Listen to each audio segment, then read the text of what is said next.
so far made apple gummies, apple butter, apple tartan, probably something else as well. And I still have many more apples. I also really want to make licorice because I love it. So I'm going to make a kind of fruit leather licorice hybrid. I do like splicing things, it seems. The first stage is chopping up the apples. And you need 2 kilos of them. So this might take a while, hence the glass of wine. What I should have done first, of course, because I like doing things the wrong way,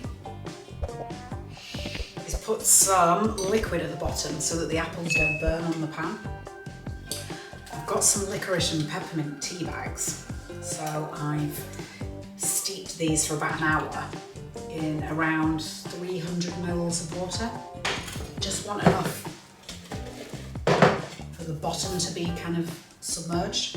The more water you put in at this stage, the more you have to take out later, which is why I'm being a bit reserved with it. About 150 mils of tea. I'm going to sling this into the Instant Pot, 3 minutes high pressure, and then I'll let it vent while I get on with the next stage. The apples are finished, quite soft. You can see, maybe, I'm not going to tip it too much because it's full of liquid. I'm now going to blend it. Gone very fine, nice and smooth, but not quite smooth enough. I'll now sieve it just to get rid of any of the small pieces of skin that might be in there. You can skip this step completely if you don't feel like doing it. That's, no problem with that, but you will get little bits in it. Just rub it through the sieve. As I'm sieving the apple, I'll turn the oven on to 170 degrees C, because we're going to then dry it out in the oven. So you can see I'm starting to get left behind with all these little flecks. Yes, it would have been more sensible to do it directly into the roasting dish. No, I don't know why I didn't. This will go in the oven for 20 minutes, bring it out and stir it, put it back in again, bring it out, and yeah, it's going to be a process for about an hour and a half. Because this is at the moment around 2 kilos of puree, and I need to get it down to about 300. It's going to take some time, but it's going to be worth it because candy. Here's the apples after 20 minutes. Obviously very hot, so just be a bit careful. I can see a tide mark of sorts around the edge where the moisture's evaporated. So you've been left behind with really sticky, thick apple goop. So just stir it all round. I'll put this in for another 20 minutes and then bring it out and stir it again. If you can be bothered, it's a good idea to crack the door every so often to let some of the steam out, because that helps pull the moisture out. This is after 40 minutes. Still got a long way to go yet, but I can see that it's ticking along nicely. So yeah, just repeat the same as before, just scraping down the sides. This is at an hour and a half now, ish, thereabouts. And it should start happening a bit more quickly now. It being the magic solidifying, thickening that we're after. It's still very saucy and gloopy. Saucy thing. We want a really thick paste, really, like a butter. It's been in for about 2.5 hours now. It's not bubbling as I take it out, so that to me is a good sign that a lot of the liquid is gone. And as I move it around, it's certainly much less liquid than it was. I've made this licorice extract using ouzo and licorice root. It didn't work wonderfully well. I used far too small a jar to put it in the Instant Pot. I'm putting in about half of it, so about a teaspoon. A bit more than a teaspoon. So that's going to give it some aniseed flavour, a little bit of licorice flavour. This is a stick of licorice root. I'm just going to really finely grate it. My plan of attack is to just grate a bit in and then try it and grate a bit. And it is going to be down to your own personal preference as well. If you don't want to make licorice as such, you can use the rest of the ingredients but not bother with the licorice. And you're still going to get a nice tasting candy, hopefully. In here, by the way, is the remainder of that licorice and peppermint tea. It's like 150 mils. Onto the Agar Agar. So this is a gelatin substitute, vegan. That's about a tablespoon. I think I'm gonna put another 2 in, maybe 3. So 3 or 4 altogether. Give that a good stir in. That's gone really lumpy. It'll go very paste-like. Hopefully you can see that. It's that kind of texture. I'm adding about 1/8 teaspoon of Xanthan Gum to the mix, to the apple mix. And that's to help give a bit of silkiness. You don't have to use it. I just happen to have a massive amount of it, so why not stick it in? Mix that in.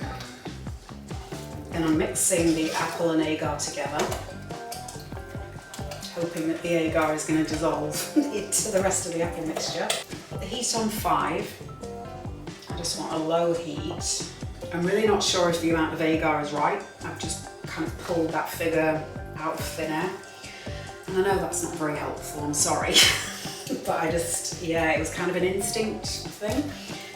So unless I'm being deceived, it does look like the lumps are breaking down for you. And the final ingredient is Treacle, molasses. And I think this is what really gives licorice that depth of flavour and that almost iron kind of tang to it.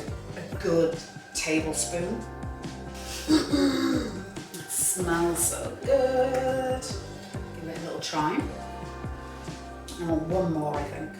This is very much down to your personal taste. I really like treacle, more and more so as I get older. I'm gonna put this in the fridge and see how it is for a minute. It looks like it's got some good gumming going on. So it is kind of holding its shape. So it is kind of setting a bit. It's not as jelly-like as it would be with gelatin, but I'd hope the agar would have set it a bit more than that, but it hasn't, so that's fine. So what I'm going to do is dehydrate it, so it will be, yeah, it should be a bit like the apple gummies that I did. So this is that's where we're at, that's the texture. I'm going to gloop it on. I'm going to give it a little bit of a tap.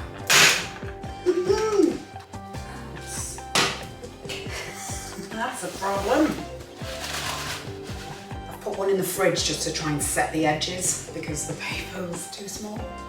I'm going to let these cool down for an hour or 2. I'll have a quick blast on the PS4 just to see how they set up as they're cooling. Put them in the fridge. And they firmed up really well. Don't do that with them. Now I'm going to chop them into smaller pieces and arrange them very neatly on the tray so that each side can dehydrate.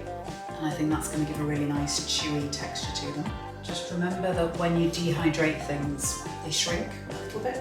Once you've laid them out nicely on the paper, what you then need to do is remember that you don't need to put baking paper down because they're set. And really what you do want is the air to circulate as freely as possible. Sliced all of my pieces up. I'm not going to tip them too much because they will fall. I'll put them in the dehydrator overnight while I'm in bed. They're going in at 37 degrees C. So they'll go in for about 10, 11 hours, something like that. And then tomorrow we'll get to eating.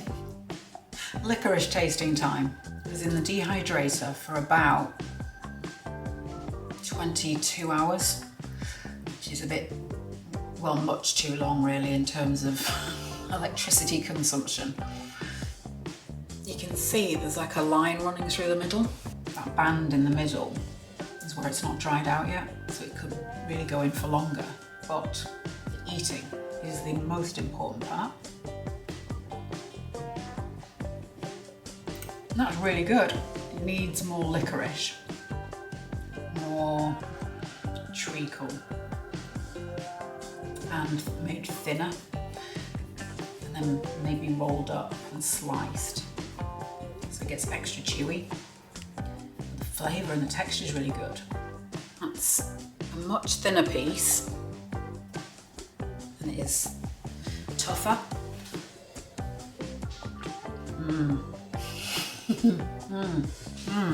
That's really nice, super chewy.